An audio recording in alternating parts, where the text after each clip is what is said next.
Bom, meu nome é Carlos Antônio Massia Gottschall.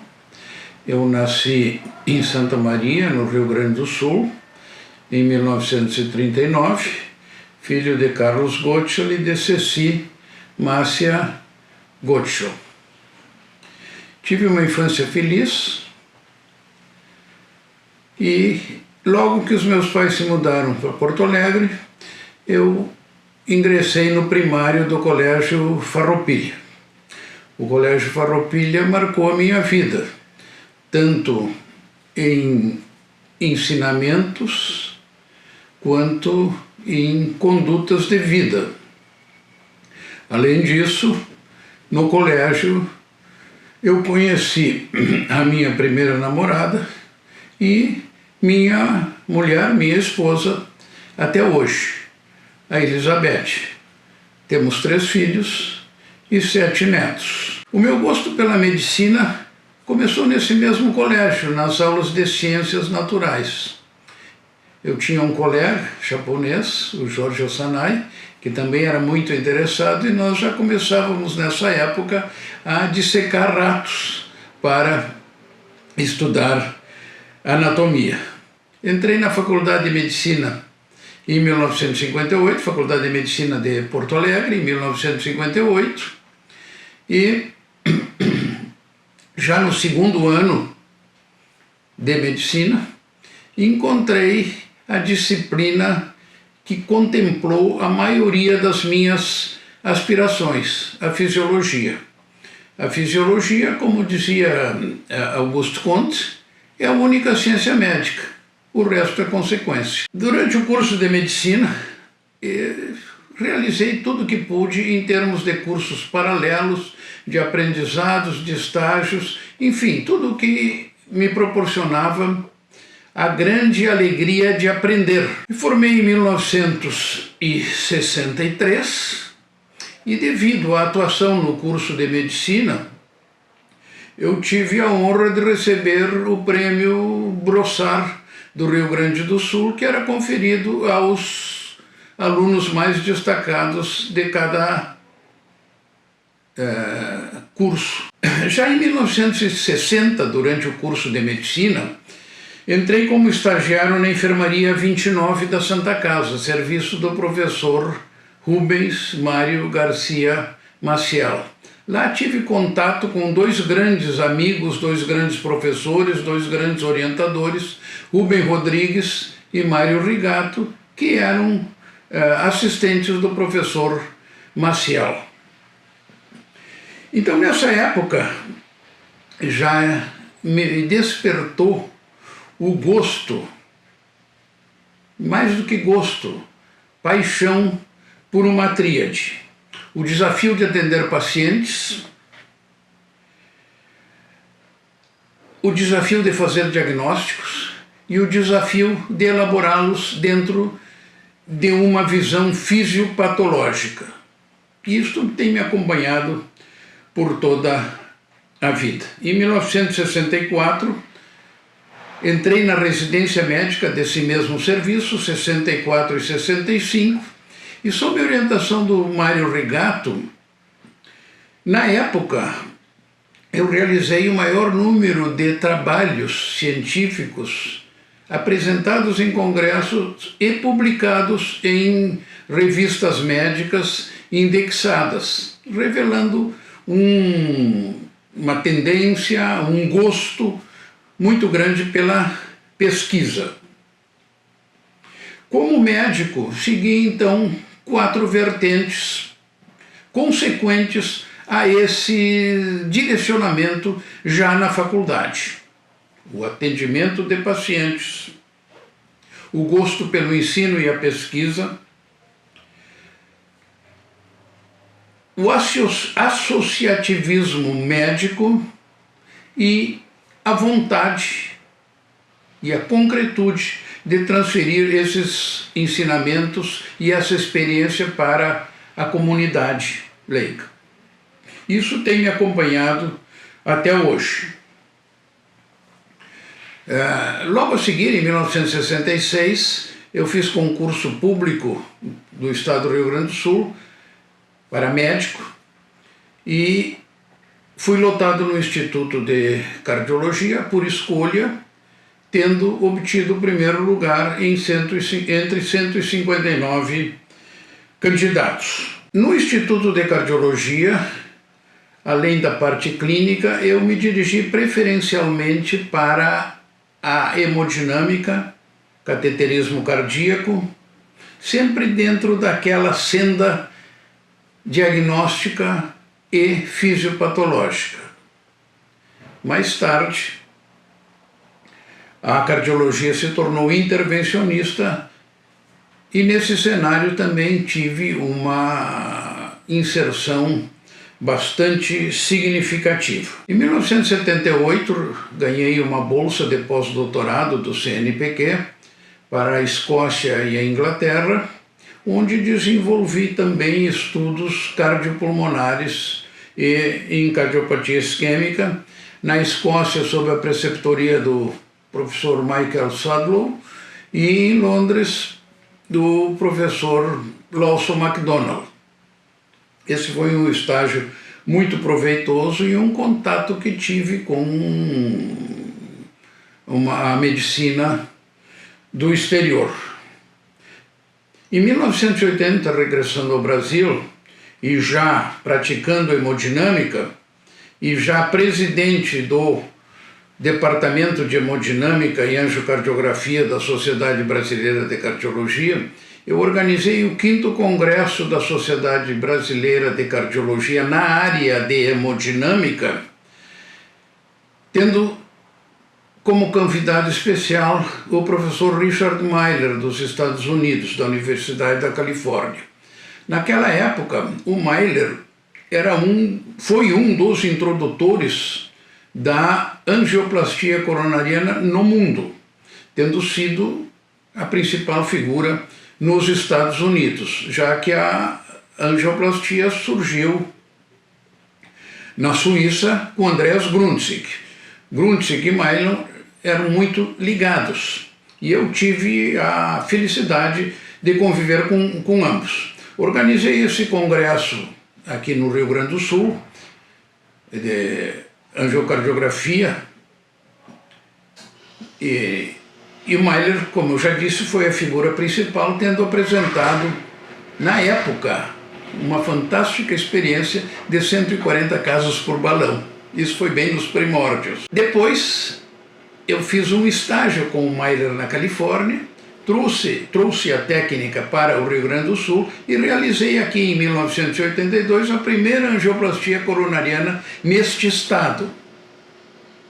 Acontece que era um caso peculiar, diferente, e quando fomos dilatar, a coronária estava ocluída.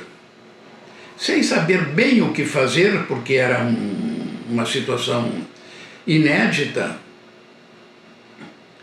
conseguimos desobstruir a artéria coronária e tratou-se então do primeiro caso de desobstrução de uma artéria coronária cronicamente ocluída no Brasil.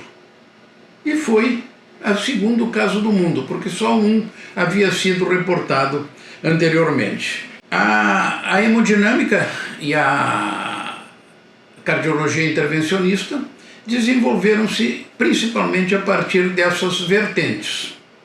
Eu continuo ainda atuando na área e o nosso laboratório de hemodinâmica e cardiologia intervencionista do Instituto de Cardiologia atualmente conta com mais de 250 mil procedimentos em cardiopatias adquiridas, em cardiopatias congênitas, em crianças, em intervencionismo, sendo 50 mil angioplastias. Então, uma experiência acumulada ao longo dos anos, muito importante, que tem servido de referência não só para o desenvolvimento da especialidade, para o benefício da comunidade, como também para treinamento de hemodinamicistas, tanto do Brasil quanto do exterior.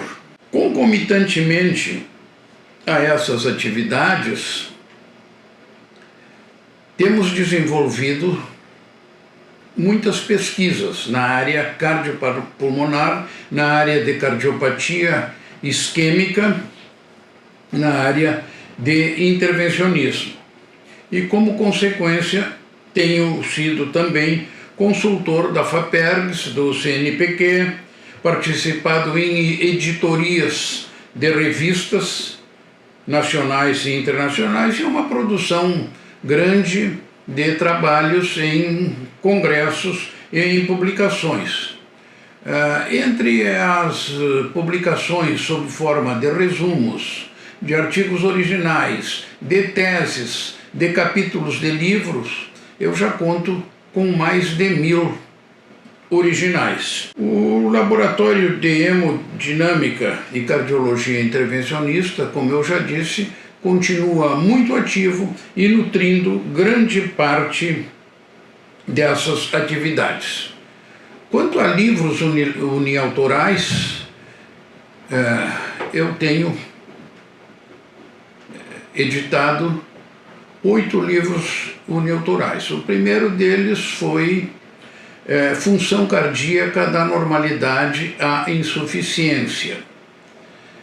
Depois, O Sopro da Alma e a Bomba da Vida, que é uma história da fisiologia cardiopulmonar. A seguir, Do Mito ao Pensamento Científico, a trajetória do pensamento desde a era mítica da humanidade até os tempos atuais. O quarto livro foi Dinâmica Cardiovascular, do miócito à maratona, que é novamente um livro sobre fisiologia circulatória, ampliado e modificado em relação ao primeiro. Meu quinto livro foi Medicina Hipocrática, antes, durante e depois, editado pelo Conselho Regional de Medicina do Rio Grande do Sul. A seguir veio Pilares da Medicina, uma história da medicina através dos seus pioneiros. Sétimo livro, homenagem ao meu grande professor e maior inteligência que eu conheci, Rubens Maciel. E, finalmente, um oitavo livro, que está sendo editado, Pronunciamentos, que é uma coletânea de escritos, alguns há mais de 30 anos, outros atuais, compactados sob forma de blocos correspondentes a diversos assuntos, como lembranças familiares, como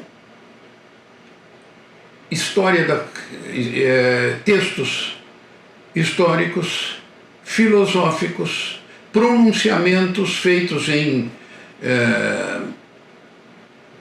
discursos, em outras atividades, prefácios de livros, enfim, uma coletânea de algumas coisas que eu escrevi e que reuni sob forma de livro, sintetizando dessa maneira uma trajetória de pensamento. Uma outra área que me interessa extremamente, na qual eu tenho trabalhado também com algumas nuances de pioneirismo, é o combate ao tabagismo. Isso começou lá em 1970 com o Mário Rigato, que foi o grande campeão do antitabagismo aqui no Rio Grande do Sul. E como eu tive a aventura de trabalhar com o Rigato por 25 anos na URGS, ingressei também nesta área de antitabagismo. É uma área que rendeu frutos excelentes, porque em função de todas essas campanhas, o Brasil hoje é um dos países que tem um dos melhores controles de tabagismo no mundo. Isto começou aqui no Rio Grande do Sul. Não só com o Rigato, mas com muitos outros pioneiros nesta área. Eu lembraria também o professor José Fernando Carneiro, o professor Nelson Porto, o professor Bruno Palombini, que eram companheiros da Santa Casa, do Pavilhão Pereira Filho, e tantos outros que lutaram nessa área e que contribuíram muito para que o fumo diminuísse muito como um problema de saúde pública. Naquela época, mais ou menos 30% a 40% da população fumava, hoje é menos de 10%. Bom, em função de todas essas atividades e direcionamentos, eu fui em 1998 eleito para a Academia Sul-Rio-Grandense de Medicina. Na Academia Sul-Rio-Grandense de Medicina, eu tive a aventura de ter sido orador por muitos períodos e depois presidente, eleito e reeleito em 2006. Em 2006, fui também eleito para a Academia Nacional de Medicina. A Academia Nacional de Medicina é o órgão cultural mais antigo do Brasil e um dos mais antigos da América Latina. Foi fundada em 1829, ainda no reinado de Dom Pedro I, como Sociedade de Medicina do Rio de Janeiro. Em 1835 passou a chamar-se Academia Imperial de Medicina. E em 1889, com a proclamação da República, passou a denominar-se Academia Nacional de Medicina. Na Academia Nacional de Medicina também tenho colaborado ativamente, com vários escritos nos anais, organização de sessões, organização de temas. Fui 2 vezes diretor da biblioteca da Academia Nacional, presidente da seção de medicina e orador. Essas academias de medicina, tanto a sul-rio-grandense quanto a nacional, elas, no meu entender, representam um outro patamar de atividade. Um patamar de atividade em que não existem interesses políticos, corporativos ou profissionais, só a busca da excelência. Porque as academias de medicina, elas têm por finalidade promover o progresso da medicina, expandir a ética médica, cultuar a história da medicina e as tradições médicas da nossa terra. Todos esses objetivos convergem para um ponto comum, que é a melhoria do meio, a transmissão de diretrizes para a comunidade e também o ponto mais alto de união da classe média, o ponto mais alto de união da classe médica com a comunidade laica, sem interesses corporativos. Acho que as academias, elas têm um papel muito importante nessa função, porque são entidades que não se valem da força, não se valem do dinheiro, não se valem de interesses políticos, tão somente oferecem a experiência dos seus membros para promover o bem comum.